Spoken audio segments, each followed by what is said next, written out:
বাংলাদেশ থাকবে না, থাকবে না বাংলাদেশ। আমি বলছি, আমি আজকে চিৎকার করব না, আমি রেগে আজকে একটি কথাও বলবো না, আমি অভিমান করছি, আমি শোকাহত।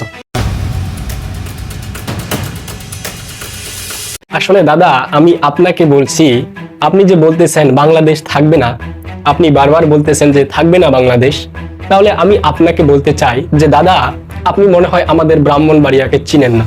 যদি না চিনেন, প্লিজ একটু আপনি আমাদের ব্রাহ্মণবাড়িয়ায় আসেন। তো বাংলাদেশ যদি না থাকে, ব্রাহ্মণবাড়িয়ার প্রত্যেকের ঘরে ঘরে বাস আছে, বিশাল বড় বড় বাস আছে।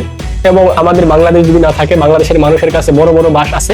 তো আপনি একবার আমাদের বাংলাদেশে একটু কষ্ট করে আসেন, আপনার পাশার মধ্যে, আপনার পুটকির মধ্যে আমরা এইভাবে বড় বড় বাসগুলা টুক করে ঢুকাই দিব এবং আপনার ভিতরে যা কিছু আছে মাল মেডিসিন সবগুলা বের করে নিয়ে চলে আসবো।